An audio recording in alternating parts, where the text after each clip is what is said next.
मुनि श्री अरिजित सागर जी महाराज की जय।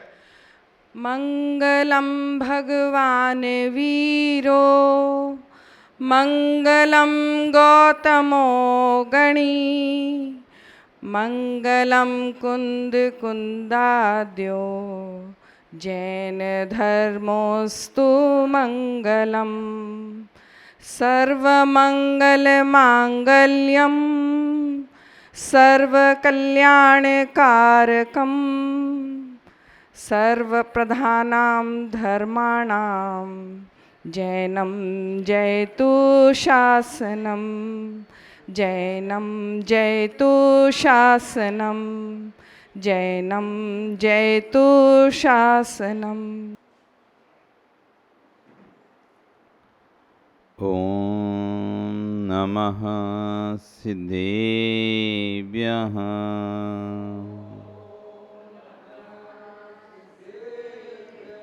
ओम नमः सिद्धेभ्यः।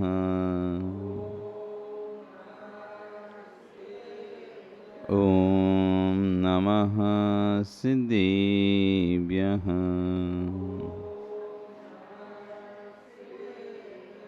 तिर्यणि खग्गिणाय रुत्तारी मोह सिर सिरणी बिहो आयरी राव पसियो परवादिनियो भव्य जी लोये नमो हरिहंताणं नमो सिद्धाणं नमो आयरीयाणं नमो वज्रायाणं नमो लोये सव्यसाहुणं। बोले अनंत अनंत परमेष्ठी भगवान की, आदिरम आदिनाथ भगवान की, वर्तमान शासन महावीर भगवान की, आचार्य श्री 108 कुंद कुंदे स्वामी महाराज जी की, आचार्य विश्व सागर जी महाराज जी की, अहिंसा में विश्व धर्म की।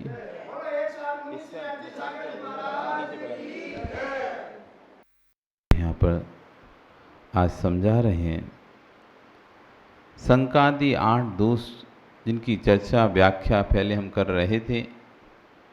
संकादि 8 दोषों से हम यदि जब तक रहित नहीं होंगे, नांगहीनम मलम छेतुम दर्शनम जनसंतति नई मंत्रोक्षरम नीनो निहंती विश्वेदना। आचार्य समर्थ स्वामी महाराज कह रहे हैं नांगहीनम मलम छेतुम दर्शनम जन संतति। यदि सम्यक का एक भी अंग हीन है, 8 अंग हैं, निसंकित निकांक्षित निर्विजय सामूहिक दृष्टि उपगुहन स्थितिगण वात्सल और प्रभावना, इस सम्यक के 8 अंग हैं। इन 8 अंगों में से कोई भी एक अंग यदि हीन है, कमी है एक भी अंग की, तो जन्म संतति का नाश नहीं हो सकता। जैसे किसी मंत्र में एक अक्षर कम है तो मंत्र विष की वेदना को दूर नहीं कर सकता। मंत्रों में ताकत है, मंत्रों में वो शक्ति है जो सांप के विष को भी उतार दे। गरुड़ मंत्र होते हैं, गरुड़ मंत्र। गरुड़ मंत्र के पढ़ने से सर्प के किसी सर्प ने काट लिया हो, उसका जहर शरीर पे चढ़ भी गया हो तो जहर उतर जाता है, वो जहर भी उतर जाता है। तो वो मंत्र यदि उसमें एक अक्षर कम भी होगा, एक अक्षर ज़्यादा भी हो, या तो न्यून हो या अधिक हो, तो अपना असर नहीं दिखाता। आचार्य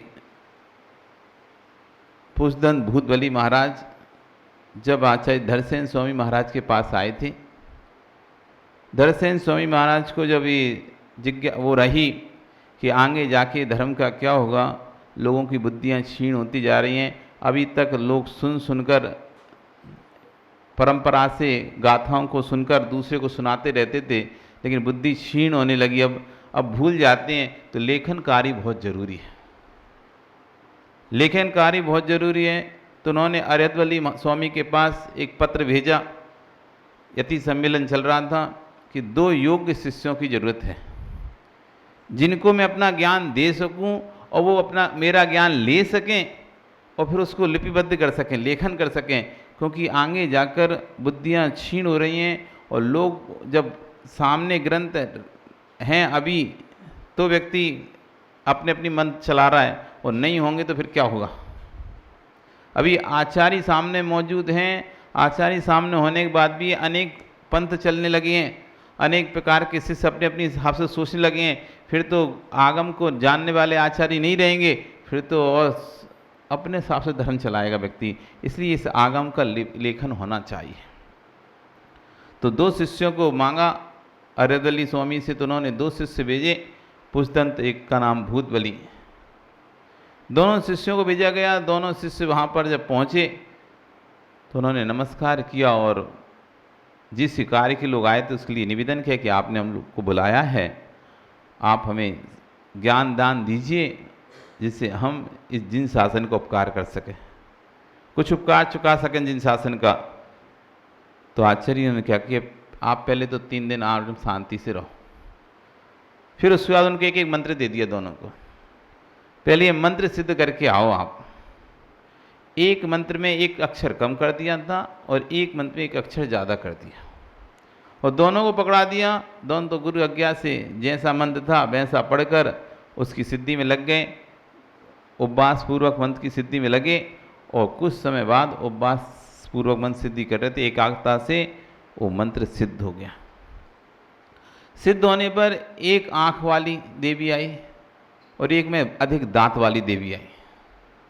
एक में एक आँख कम यानी कानी देवी आई, और एक में दांत, बड़ा दांत वाली, बाहर निकला हुआ दांत वाली देवी देखिए आई, सिद्ध हुई दोनों को। दोनों देखते हैं ये तो देवों का स्वरूप है नहीं है। देव तो सर्वांग सुंदर होते हैं, अच्छे होते हैं, इस तरह का बेरूप कुरूप स्वरूप तो होते नहीं है। वो देवियाँ वहाँ खड़ी हुई, स्वामी हमें आपने क्यों याद किया बताइए। क्योंकि नहीं, हमने आपको किसी कार्य के लिए याद नहीं किया, हमने गुरु के मंत्र को सिद्ध करने के लिए किया था, तो आप जाइए, आपका कोई हमको उपयोग नहीं है। उनको भेजने के बाद दोनों सोचते हैं तो संभव ही नहीं है कि देव इस तरह के स्वरूप वाले हों, लेकिन मंत्र सिद्ध के बाद ऐसे उत्पन्न हुए तो कुछ ना कुछ तो गड़बड़ है। दोनों ने फिर मंत्र को अच्छे से देखा। देखने के बाद समझ में आया कि इस एक मंत्र में एक अक्षर अधिक था, एक मंत्र में एक अक्षर कम था। दोनों ने मंत्र को सुधारा और फिर पुनः उपवास पूर्वक फिर उसकी साधना की। फिर स्वरूप देवियाँ आके दोनों खड़ी हो गई कि स्वामी बताइए हमारे लिए क्या आज्ञा। उनकी कोई आज्ञा नहीं, बस हम तो गुरु आज्ञा से मंत्र को सिद्ध कर रहे थे, मंत्र काम हो गया, अब आप जाइए। जब मंत्र में अशुद्धि थी तो कार्य उल्टा हो रहा था, विपरीत हो रहा था, और जैसे ही मंत्र में शुद्धि हुई तो कार्य सम्यक हो गया। ऐसी जो क्रिया हम कर रहे हैं, ये सारी क्रियाएं, पूजन पाठ जितनी भी सब क्रियाएं, व्रत उपवास सब क्रियाएं हैं, यदि सम्यक तो सम्यक दर्शन होगा, ये सब क्रियाएं सीधी है हमारी, और यदि सम्यक दर्शन नहीं है, ये सब क्रियाएं उल्टी हैं। ये सब क्रिया उल्टी हैं। तो कह रहा 8 अंग हैं सम्यक के। इन 8 अंगों में से यदि एक भी अंग आपका हीन है, एक भी अंग की यदि कमी है, तो आपको जन्म की संतति को आप छेद नहीं सकते। निहंती, जैसे एक अक्षर भी कम हो मंत्र में तो विष की वेदना को दूर नहीं किया जा सकता, वैसे जन्म संतति को नहीं छेदा जा सकता। कौन से हैं वो 8 अंग? तो निसंकेत बताया था आपको, जिन वंश में शंकानाधार, किसी प्रकार की शंका जिन्हें देव के वचनों में नहीं धारण करना चाहिए। भगवान ने जो कहा है सत्य है, हमारी कमजोरी है कि हम उसका पालन नहीं कर पा रहे। किसकी कमजोरी है? हमारी स्वयं की कमजोरी है कि हम जैसा आगम में लिखा है, चाहे त्याग के विषय में लिखा हो, चाहे दान के विषय में लिखा हो, चाहे पूजन पाठ के विषय में लिखा हो, चाहे धर्म ध्यान के विषय में लिखा हो, हम वैसा नहीं करते, हम अपनी मर्जी का करते हैं। किसी ने भगवान महावीर स्वामी से आचार्य समर्थ स्वामी महाराज, जिन्हें कलिकाल सर्वज्ञ उपाधि प्राप्त है, ये बंद तो कर देना नीचे वाले से, नीचे लिखा है ना, बस बस बस बस इतना ही करो, जितना बोला उतना करो, बैठ जाओ। बाकी कलिकाल सर्वज्ञ उपाधि प्राप्त है। आचार्य भगवान समद्व स्वामी को कलिकाल सर्व मतलब उस समय उनके जैसा प्रकांड विद्वान उस भारत की भूमि पर नहीं था। आचार्य समद्व स्वामी वो आचार्य रहे जिन्होंने जैन धर्म का प्रचार करते हुए, नहीं तो आज यदि वो नहीं होते ना तो आज सबके सिर पे चोटी होती है, सब वैष्णव हो चुके होते हैं। उस समय शंकराचार्य का इतना प्रकांड प्रकोप चल रहा था, या तो वैष्णव धर्म स्वीकार करो नहीं तो मृत्यु का वरण करो। 4-4 हजार मुनिराजों को घानियों में पेल दिया गया था दक्षिण भारत में। 4,000 मुनिराज एक साथ घानी में पेल दिया गया था। जो भी पानी छानते दिख जाता था उसका सर हटा दिया जाता था। या तो धर्म परिवर्तन करो नहीं तो फिर सर कटवाओ। बहुत जैन थे दक्षिण भारत में। आज दक्षिण भारत की स्थिति है कि वहाँ पर मंदिर में पूजा भी वैष्णव पद्धतियों से होती है। आप वहाँ चले जाओ, एक पुजारी रहेगा, वो आएगा, साइकिल से आएगा, शर्ट पैंट पहन के आता है, साइकिल से आएगा, कपड़े पैंट उतारेगा, लुंगी तो लगा ही रहता है ना, बस शर्ट उतारेगा, लुंगी पहने ही है, और ऊपर से दुपट्टा डालेगा और एक सटक से पानी भरेगा बाल्टी में और ऐसे डाल देगा। जैसे देखा ना अपन ने, और बद्रीनाथ वगैरह जाते हैं तो वहाँ पर वो जो अभिषेक कर दिखाते हैं वो लोग उनका, तो क्या करते हैं, वो ऐसे पानी बाल्टियों से फेंकते हैं, लोटों से फेंकते, हो गया अभिषेक। इस तरह की वैष्णव पद्धति आज भी कई मंदिरों जहाँ पर समाज एक्टिव नहीं है, सिर्फ पंडितों के ऊपर, पुजारी को, वो भी पंडित सब ब्राह्मण है, कोई जैन पंडित नहीं है वहाँ पे। पुजारी जो रहता है ना वहाँ पे अभिषेक करने वाला, सब ब्राह्मण है, लोकल गांव का, वो आएगा और ऐसे करेगा, और ये लोग दूध फल सब ला के उधर रख देंगे और उनसे अभिषेक कर करा के वो खा जाएगा। इस तरह से अभी भी जैन मंदिरों में वैष्णव पद्धति चल रही है। हम एक वर्ष पूरा तमिलनाडु में घूमे तो वहाँ तो बस लोग आ जाएंगे, गर्भगृह अलग रहता है और बाहर बैठने का मंडप अलग रहता है। गर्भगृह में वो पंडित पुजारी रहेगा, लोग अपने घर से दूध ले आएंगे, दाल ले आएंगे, चावल ले आएंगे, शक्कर ले आएंगे, अनेक प्रकार के आइटम्स लेके आ जाएंगे। वो अंदर पुजारी है, वो ऐसे भगवान के सामने से ऐसे डालेगा, हो गया शक्कर का अभिषेक। भगवान के ऊपर नहीं कैसे डालेंगे, सामने भगवान है तो उनके आगे से ऐसे ऊपर से डाल देगा गेहूँ शक्कर चावल सब, मतलब हो गया अभिषेक भगवान का। सरकार अभिषेक ही अभिषेक से दूध डालेगा, वो दूध फिर दूसरी जगह इकट्ठा कर लेगा, इकट्ठा तो फिर वो ले जाएगा है। बाद में पानी फेंक के नहीं हो गया मार्जन, और क्या पानी के मार्जन का क्या है, मार्जन तो ऐसे थोड़ा। वहाँ पे तो एक ही प्रतिमा रहती है, ज़्यादा प्रतिमा नहीं होती, एक पाषाण की प्रतिमा मूल प्रतिमा रहती है, तो मूल प्रतिमा पे ही सब कुछ होता है। छोटी छोटी प्रतिमाएं बहुत होती हैं तो वो तो ऐसे ही कर लेते हैं, बाकी मूल प्रतिमा रहती है तो उसी पर उन्होंने पहले सबसे अभिषेक किया, अभिषेक करके सबको अलग अलग रख लेते हैं। जैसे पहले पानी का अभिषेक किया तो वो अलग निकल गया, फिर जब दूध का अभिषेक करेंगे तो दूसरा पात्र नीचे लगा देंगे, तो वो अभिषेक का दूध अलग भर लिया, मिक्स नहीं किया, तो पीने काम में जाएगा, उनको उपयोग में काम में जाएगा उनका। इतना दूध कहाँ फेंकेंगे, वहाँ तो सब लोग अपने अपने घर से एक एक लोटा दूध लेके आते हैं। करता कोई अभिषेक नहीं वहाँ पे, करने वाला पुजारी है। बाकी आप वो लोग आएंगे, वो लोग ऐसे लोटा लाएंगे और वहाँ रख देंगे, वो उसकी टंकी भर जाएगी ऐसे, फिर वो टंकी से ऐसे डालता जाएगा 10 लोटा 50 लोटा 100 लोटा, एक दूसरी टंकी भर जाएगी इधर, तो अपने उपयोग में कर लेगा वो जो भी होगा। तो इस तरह से वहाँ चलता है। तो उसी वैष्णव पद्धति जैसी रहती है, उसी पूरी पद्धति के अनुसार वहाँ पर अधिकतर स्थानों पर अब धीरे धीरे समाज जागृत हो रही है। तो अपने हाथ में मंदिर वापस लेके स्वयं जैसे अपन यहाँ अभिषेक करते ना, इस विधि से अभिषेक करना धीरे धीरे कई मंदिरों में शुरू हो गया। नहीं तो अधिकांश मंदिरों वहाँ पर गाँव में ऐसे ही चलता है। जैसे वैष्णव पद्धति आप देखते हैं कि पुजारी बैठा हुआ है, पंडा, बाकी सब लोग प्रसाद ला के उसको दे रहे हैं और वो चढ़ा रहा है, वो वापस वो दे देता है। तो वहाँ बस वापस नहीं देना, वो चढ़ा दिया और अब वो रख के चलेगा, वो उसने रख लिया, थोड़ा सा भगवान के सामने चढ़ाएगा और रख लेगा। तो ये शंकराचार्य का काल था जिस समय, समंत स्वामी का काल था, मुनि थे जब समय शंकराचार्य काल था, उस समय स्थिति ऐसी थी, या तो धर्म परिवर्तन करो नहीं तो मरण स्वीकार करो। कोई पानी छानते भी दिख जाएगा तो उसको वहीं पर मार दिया जाता था। इसलिए आज दक्षिण भारत की स्थिति है कि लोगों के वहाँ पर जो प्रॉपर जो कहते हैं ना स्थानीय जो जैन हैं, वो जैन जैसे लगते नहीं है।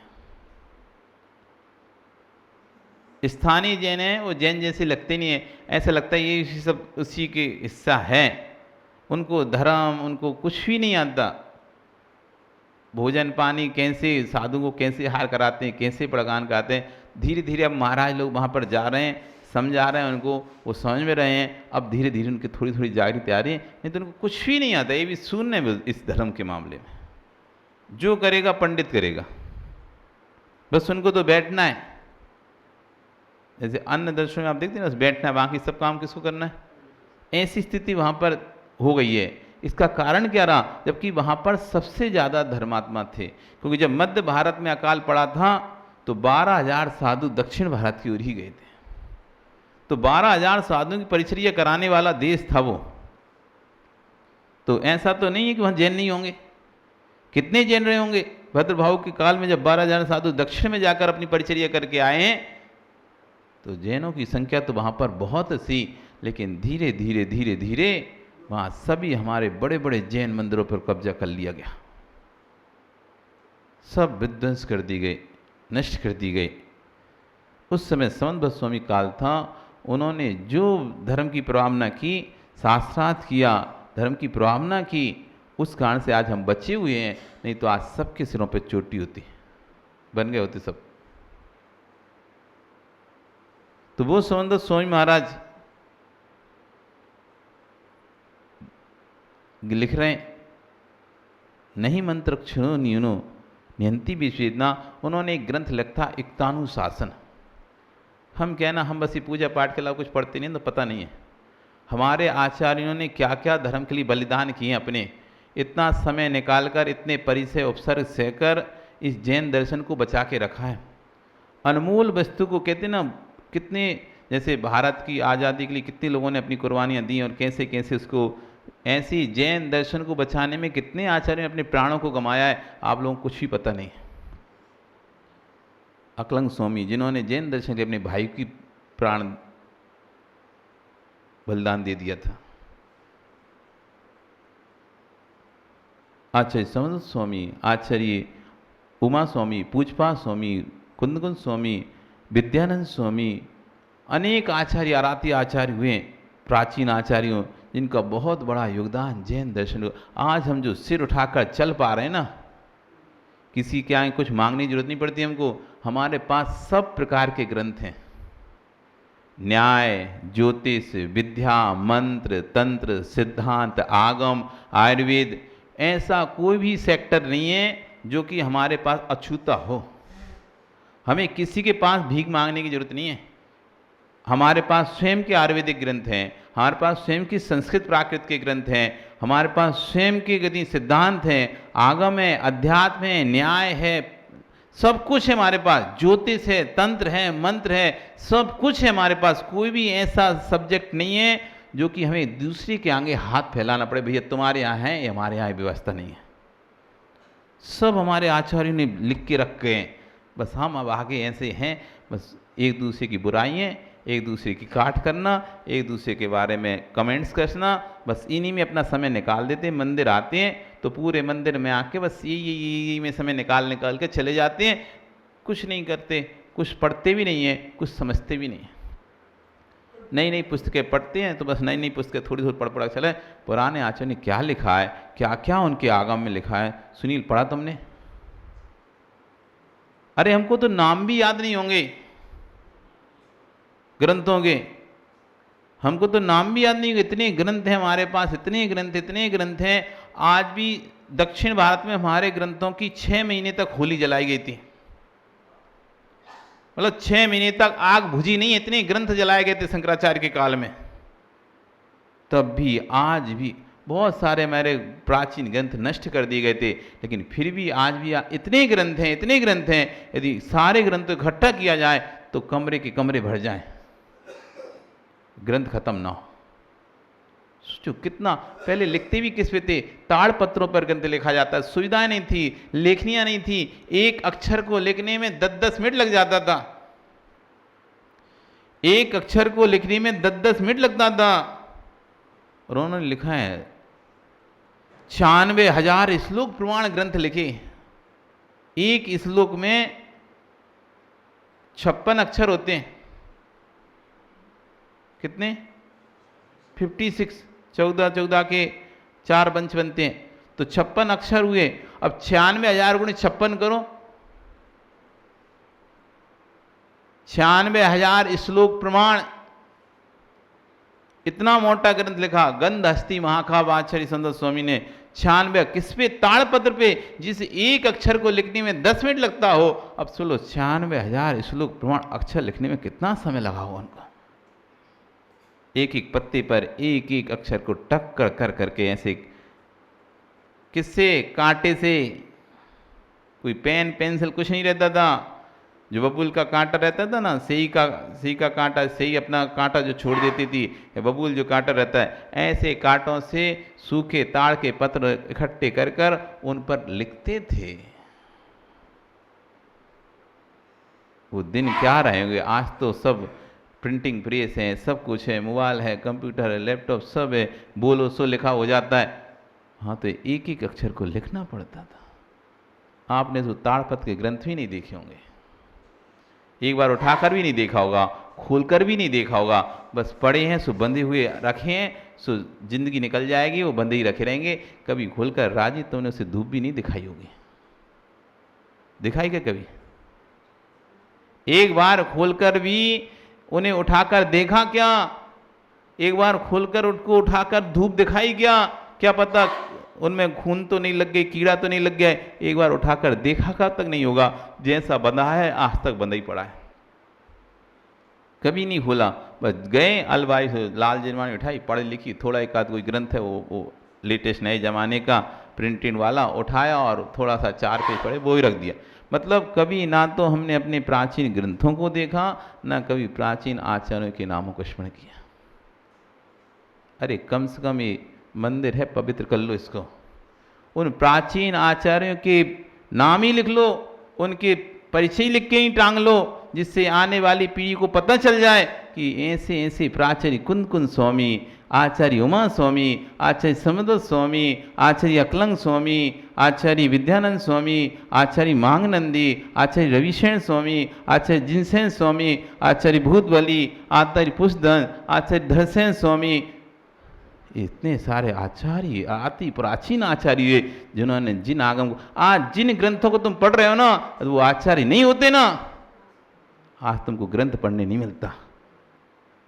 कुंद कुंद स्वामी नहीं होते तो आज तुम समय सार, प्रवचन सार, नियम सार, अष्टफाहुड़ 84 ग्रंथ लिखे उन्होंने, 84 पंचास्तिकाय, रेण सार, बहुत सारे ग्रंथ लिखे उन्होंने। लेकिन हम इतना हमारे ऊपर अत्याचार हुआ जैनियों के ऊपर, सारे उनके ग्रंथों को जला दिया गया था, सब ग्रंथ नष्ट हो गए। मुश्किल से 7 या 8 ग्रंथ उनके अभी वर्तमान में मिलते हैं देखने को। बहुत मेहनत की आचार्यों ने, किसके लिए? सिर्फ आगे आने वाले श्रावकों के लिए ये आगम अनुपलब्ध ना हो जाए, बस इसलिए। उन्हें क्या पड़ रहा था? अपना धर्म ध्यान करते, आराम से रहते, धर्म ध्यान करते, जरूरत क्या थी इनको लिखने की? अपना कल्याण करते, आत्म कल्याण। पर नहीं, उन्होंने अपने समय से समय निकालकर, उन्होंने अपने समय में से समय निकालकर सिर्फ किसके लिए? हम आगे आने वाले श्रावकों के लिए, धर्म से हम विमुख ना हो जाएं, धर्म का हमारे अंदर से लोप ना हो जाए, इसलिए उन्होंने ग्रंथों को लिखा था। हम उनके उपकारों को कभी भुला नहीं सकेंगे। जिन शासन पे जो उपकार आचार्य ने किया है, कम से कम उनके नाम ही याद कर लो। कुछ नहीं कर सकते तो उन ग्रंथों को नहीं पढ़ सकते, मत पढ़ो, कम से कम उनके नाम याद कर लो, उन आचार्यों के नाम याद कर लो, ग्रंथों के नाम याद कर लो। एक बार उन ग्रंथों को उठा के देख लो, अपनी आंखों को पवित्र कर लो, कैसे हैं वो ग्रंथ। बहुत सारी चीज़ जो हमारे बस में नहीं होती तो अपन क्या करते हैं? देख तो आते हैं, खरीदेंगे नहीं, चलो देख तो आते हैं। मॉल में जाते हो ना, खरीदने की हिम्मत नहीं होती तो क्या करते हो? देख तो लें, कम से कम। नहीं खरीद पा रहे तो कोई बात नहीं, इसको देख तो लें। ऐसे ही कम से कम नहीं पढ़ पा रहे, समझ में नहीं आ रहा है, तो कम से कम देख के आंखें पवित्र कर लो उन ग्रंथों को। एक बार खोल के देख लो, कैसे आचार्य ने ताड़ पत्रों पे ग्रंथ लिखा होगा, कैसे एक एक शब्द को लिखा होगा। तुम्हारे तो बुद्धि के परे हैं सब। बुद्धि की परे हैं, भैया कम से कम नहीं है तुम्हारी कैपेसिटी उनको, तो कम से कम देख तो लो। देख भी नहीं पा रहे, कम से उनके बारे में सुन ही लो। ना तो पढ़ने की फुर्सत है, ना देखने की फुर्सत है, ना सुनने की फुर्सत है, इतने व्यस्त हैं हम। आचार्य कितना उपकार है। तो समन्त स्वामी आचार्य जिन्होंने 5 ग्रंथ लिखे, पहला लिखा रतनकांड श्रावकाचार, दूसरा लिखा युक्तानुशासन, तीसरा स्तुति विद्या, चौथा स्वयंभू स्त्रोत और 5वां कौन सा हो गया, रतनकांड श्रावकाचार हो गया, एक स्तुति विद्या हो गया, एक युक्तानुशासन हो गया, एक जिन स्तुति हो गई, एक ग्रंथ और है दिमाग में नहीं आ रहा। ऐसे 5 ग्रंथ उन्होंने लिखे। उन 5 ग्रंथों में एक युक्तानुशासन नाम का ग्रंथ लिखा। उसका अर्थ है युक्ति और अनुशासन। युक्ति मतलब आप लोग युक्ति लगाओ, दिमाग लगाओ, युक्ति और अनुशासन से जियो, मतलब जो जिस तरह का आपका आचरण है वो अनुशासन में रहो, व्यवस्थित रहना, व्यवस्थित उठना, व्यवस्थित बैठना, तो युक्त उसको मिला के बन गया युक्तानुशासन। उसमें भगवान के सामने प्रश्न कर दिया गया, पात्र बनाया। आचार्य समन्त स्वामी ने भगवान को पात्र बनाया और पात्र बनाकर उनके सामने प्रश्न रखा कि स्वामी आप इतने महान हैं, 18 दोषों से रहित हैं, वीतरागी हैं, सर्वज्ञ हैं, हितोपदेशी हैं, तब भी सभी लोग आपको क्यों नहीं मानते? आप भगवान होने के बाद भी, महावीर स्वामी की स्तुति कर रहे हैं ना, तो उनसे कह रहे हैं कि आप भगवान होने के बाद भी सब लोग आपको क्यों नहीं मानते? क्या सभी लोग भगवान को मानते हैं? क्या सभी लोग भगवान को मानते हैं? क्या आप जैन के लिए मानते हो ये भगवान है? आप जैनी लोग कहते हैं भगवान है, बाकी कौन मानता है? मानने वालों की संख्या कितनी? इतनी सी। और नहीं मानने वालों की संख्या कितनी? इतनी। आदि आप भगवान है तो सबको आपको मानना चाहिए ना। अब प्रश्न उत्तर चल रहा है ना, तो भगवान की बात तो सही है। देखो तुम हमारी परीक्षा कर लो, हमारे अंदर जो गुण है बिल्कुल सही निकलेंगे, लेकिन फिर भी संतों से फिर मान क्यों नहीं रहे? तो भगवान ही कहते हैं तुम ही बताओ, मतलब ये संवाद चला रहे ना ग्रंथ में, तो भगवान कहते तुम ही बताओ समन्त स्वामी क्यों मुझे लोग नहीं मानते? सभी लोग मुझे क्यों नहीं मानते? क्या मुझ में कोई कमी है? तब समन्त स्वामी एक श्लोक लिखते हैं, बहुत सुंदर श्लोक लिखते हैं, और उसमें लिखते हैं नहीं स्वामी, नहीं भगवान, आपके अंदर कोई कमी नहीं है। फिर काला कलिर्वा कलुषासयोवा श्रोतुर प्रवक्तुर वचनानयोवा तस्शासनेकात्म प्रभुत्व लक्ष्मी प्रभुत्व शक्तिरपवादि हेतु। पढ़ा करो, कितना आनंद है। भगवान कैसे कैसे लिखते थे, कितना आनंद आता है। तो कह रहे हैं काला कलिर्वा कलुषासयोवा, हे भगवान लोग आपको नहीं मान रहे, इसमें आपका कोई दोष नहीं है, ये काल ही काला है, ये काल ही खोटा चल रहा है, पंचम काल चल रहा है, काल ही काला चल रहा है। काला कलिर्वा कलुषासयोवा, काल खोटा था तब भी ठीक था, लेकिन लोगों के अभिप्राय कलुषित हैं, खोटे हैं, सब ईर्ष्या जलन दहाय द्वेष से भरे हुए हैं, सबके परिणाम कलुषता से भरे हुए परिणाम। सब अपने अपने मत की पुष्टि करना चाहते हैं, अपने अपने मत का स्थापना करना चाहते हैं, अपने अभिमान को रखना चाहते हैं। तो काला कलिर्वा कलुषासयोवा, सबके मन भी कलुषित हैं। काल तो काला है ही, कहते हैं ना करेला तो कड़वा है ही, नीम और चढ़ जाए, नीम की बेल, उसकी बेल नीम पर और चढ़ जाए, तो कड़ेलवा स्वाप से तो कड़वा था ही, और नीम की पेड़ पे और चढ़ गई उसकी बेल तो डबल कड़वा। तो एक तो काल काला है ही पंचम यहां पर, और दूसरे लोगों के अभिप्राय भी उद्देश्य भी काले ही हैं। सब अपना अपना स्वार्थ सिद्ध करना चाहते हैं, सबको अपने अपने स्वार्थ सिद्धि की पड़ी हुई है काला कलिर्वा कलसा सयुवा श्रोतुर प्रवक्तुर वचनो नयवा। श्रोता मन की सुनना चाहता है और वक्ता मन की कहना चाहता है। काल काला, ऊपर से लोगों के अभिप्राय काले, और तीसरा श्रोता मन की सुनना चाहता है, उसके मन की कह दो तो अच्छे और उसकी मन की मत कहो सो बुरी। और वक्ता मन की बोलना चाहता है, उसको जो इच्छा होती है वो बोलता है, उसे मतलब ही नहीं है धर्म से। यदि वो जिस पंथामना का है उसे तो वो ही पंथामना को पुष्टि करनी है, उसे धर्म में क्या लिखा है, ग्रंथ में क्या लिखा है, उसे कोई मतलब नहीं है। तो श्रोता मन की सुनना चाह रहा है और वक्ता मन की कहना चाहता है। इसलिए आपकी प्रभुत्व शक्ति होने पर भी अब बात का हेतु होती है। आपकी इसमें कोई गलती नहीं है, कोई कमी नहीं है। आज स्थिति इसी तरह की है, तो इसलिए आचार्यों ने कहा कि ये 8 अंग से सहित होगा जो व्यक्ति। एक भी अंग गड़बड़ है तो उसका कल्याण नहीं हो पाएगा। निसंकित, निकांक्षित, आकांक्षा नहीं, कोई भक्ति के बदले प्रतिफल नहीं। निर्विचिकित्सा, विचिकित्सा होती है ना गिलानी, निर्विचिकित्सा होता है गिलानी भाव से रहित होना। गिलानी समझते ना, घिन आती है ना। तो किसी धर्मात्मा को देखकर, रत्नत्रय धारी को देखकर यदि उनके शरीर से दुर्गंध भी आ रही है, बदबू भी आ रही है, ये कैसे हैं, कैसे रहते हैं, नहीं। किसी भी वस्तु को देखकर गिलानी भाव नहीं करना, इस सम्यक दृष्टि का अंग है निर्विचिकित्सा। चाहे वो आप कितनी भी गिलानी से युक्त हो, कितना भी साधु के शरीर से पीप आदि कुछ भी दुर्गंध, क्योंकि अब स्नान नहीं करते ना, स्नान नहीं करते तो स्नान नहीं करते, पेस्ट आदि नहीं करते, मुख सुगंध वास नहीं करते, तो मुख से दुर्गंध आना स्वाभाविक है।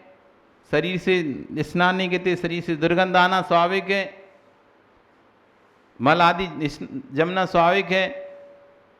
तो उनको देखकर ऐसे अब गिलानी भावने कैसे रहते हैं गंदे से, ये देखो इनके शरीर से दुर्गंध आती है, इनके मुख से दुर्गंध आती है, ऐसा भाव मन में नहीं लाना। किसी धर्मात्मा की स्थिति, समाधि का समय चल रहा हो और उसकी स्थिति खराब हो जाए, मल भी फूट जाता है, मल मूत्र भी वहीं हो जाता है, तब भी किंचित गलती न करके उसकी सेवा करना, ये निर्विचिकित्सा अंग है। साधु की समाधि चलती है तो समाधि चलते हैं, अब उठते बैठते सामर्थ्य खत्म हो जाती है, तो दीर्घ संख्या, लघु संख्या सब वहीं उधर ही हो गया। आप उठाकर आप फेंक रहे हैं, लेकिन किंचित न आपकी गिलानी भाव, अरे देखो मुझे ये करना पड़ रहा है, मैं नहीं करूँगा, मैं नहीं फेंकूँगा, नहीं। सम्य दृष्टि निर्विचिकित्सा अंग होता है, किसी प्रकार की गिलानी उसके अंदर नहीं आती।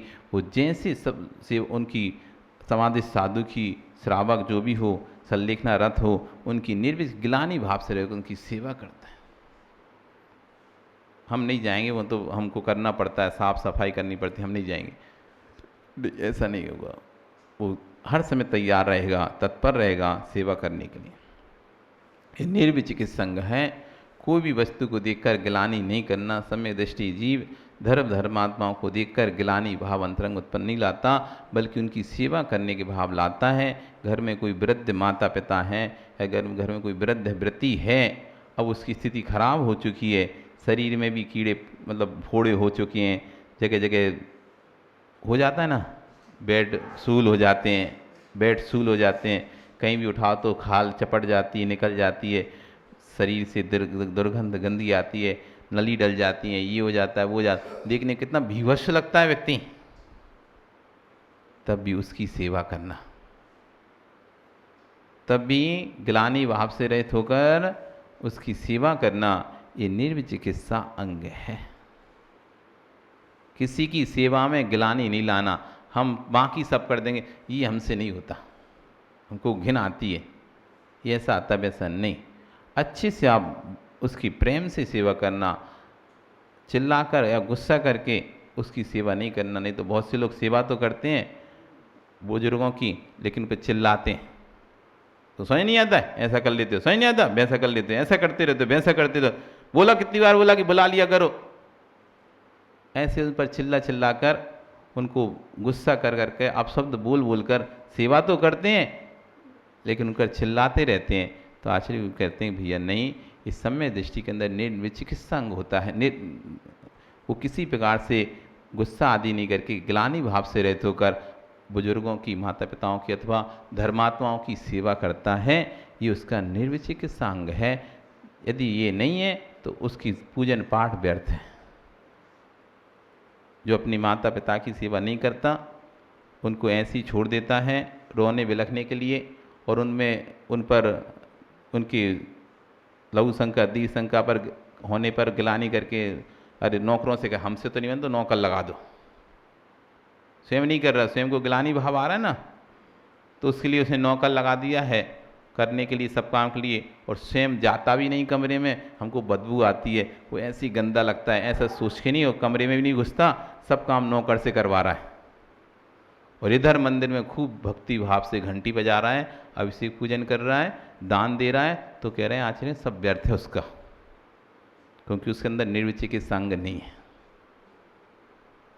उसको धर्मात्मा को देखकर, जीव को देखकर ग्लानि आ रही है ना, तो जीव मात के प्रति भी तुम्हारे अंदर ग्लानि भाव चल रहा है, तो आपके अंदर सम्यक्त नहीं होगा, और बिना सम्यक्त के आपकी सारी क्रियाएं व्यर्थ हैं। इसलिए अपने घर में यदि बुजुर्ग माता पिता हैं और आपको यदि सेवा का मौका मिले तो अपने आप को धन्य भाग मानो, अपने आप को पुण्यात्मा मानो कि आपको सेवा करने का मौका मिल रहा है, अवसर मिल रहा है, निर्विशिक्षा अंग को पालने का मौका मिल रहा है। इसलिए कोई भी आपके परिवार में हो, रिश्तेदारी में हो, यदि आपको मौका मिले सेवा करने का, हम संघ में थे तो हमारा एक ही लक्ष्य था, कोई भी बीमार होता था, कुछ भी होता, चाहे कैसी हो, कुछ भी हो, हम सेवा करते थे। कभी सेवा के मामले में पीछे नहीं हटे। हमें यदि शिखर जी में थे तो शिखर जी में पूरा संघ 10 दिन के लिए ऊपर पर्वत पर जा रहा था, और नीचे एक महाराज थे, वृद्ध थे, उनकी संलेखना जैसी स्थिति थी। तो अब आचार्य जी ने पूछा कि कौन रुकेगा इनके लिए, तो कोई तैयार नहीं हो रहा था, क्योंकि सबको तो ऊपर वंदना करनी थी ना, शिखर जी की तीर्थ आज समय शिखर की वंदना करनी है, तो कोई तैयार नहीं। मैंने कहा हम रुकते हैं, हमारी यही वंदना है, इनकी सेवा ही हमारी वंदना है, और हम नहीं गए गुरु जी के साथ ऊपर। उसी का प्रतिफल है कि आज उनके, क्योंकि बुजुर्गों की यदि आप विश्वास मानो, बुजुर्गों की सेवा करोगे तो नियम से आपको बहुत आशीष मिलेगा। हम दीक्षा नहीं ले रहे थे पहले, हमारा दीक्षा का भाव नहीं था, फिर आचार्य जी ने हमको महाराजों की सेवा करने के लिए विराट सार जी महाराज के संग में भेज दिया। ब्रह्मचारी थे कि जब ले नहीं रहे तो उधर चले जाओ, तो वहाँ बहुत बुजुर्ग महाराज थे, सबकी सेवा करी, और उसका फल हुआ कि हमारी दीक्षा हो गई। बुजुर्ग सेवा नाम का एक अधिकार अलग से आचार्य पदनंद स्वामी महाराज ने वृद्ध सेवा नाम का एक अधिकार लिखा है आगम में। वृद्धों की सेवा करने से आपको बहुत आशीष मिलता है, बहुत आशीष मिलता है। इसलिए यदि सेवा करने का कभी मौका मिले, ये तुम्हारा पुण्य होगा तभी तुम्हें उनकी सेवा करने का मौका मिलेगा, ये भी ध्यान रखना। उनका पुण्य नहीं, तुम्हारा स्वयं का पुण्य होगा तो तुमको वृद्धों की सेवा करने का मौका मिलेगा। और विश्वास मानिए, जो वृद्धों की दुआएं होती हैं, आशीर्वाद होते हैं, वो आपको फलीभूत होते हैं। जब किसी का श्राप फलीभूत हो सकता है, किसी की बद्दुआ फलीभूत हो सकती है, तो किसी की दुआएं फलीभूत क्यों नहीं हो सकती? हो सकती नहीं हो सकती राजीव? जब किसी की अपन कहते हैं ना बद्दुआ लग गई, इसका श्राप लग गया, इसकी नज़र लग गई, तो जब किसी की बुरी चीज़ लग सकती है हमको, तो आप किसी की सेवा करोगे, विश्वास मानना, आप सेवा करोगे, उसके मुख से आपके लिए अंदर से बोल भी नहीं पाएगा ना, तब भी अंदर से तुम्हें खूब आशीष देगा, खूब आशीष देगा। कुछ नहीं भी कर पाएगा ना, तो खूब आशीष देगा। इसलिए जिनके घर में वृद्ध हैं और सेवा का अवसर मिल रहा हो, अंकुश कुछ भी हो जाए, कभी सेवा से पीछे मत रहना अपने माता पिता के। कितने भी बड़े हो जाओ, कितना भी व्यापार चल रहा हो, यदि माता पिता बीमार हो तो व्यापार को रोक देना, पहले इनकी सेवा करना, व्यापार तुम बाद में कर लेंगे। जिंदगी भर व्यापार है, ये सर मत सोचना हम तो छुट्टी नहीं ले सकते, हम दुकान बंद नहीं कर सकते, आप पड़े रहो, नौकर को भेज देंगे, दिखा लाएगा तुमको डॉक्टर को। नहीं, कुछ भी हो, कितना भी व्यापार चल रहा हो, कुछ भी चल रहा हो, सीजन भी क्यों ना हो, यदि ऐसे सीजन में तुम्हें पिता की तबीयत खराब हो जाए, माँ की तबीयत खराब हो जाए, व्यापार बंद करना और उनकी पहले सेवा करना। व्यापार तो बाद में हो जाएगा।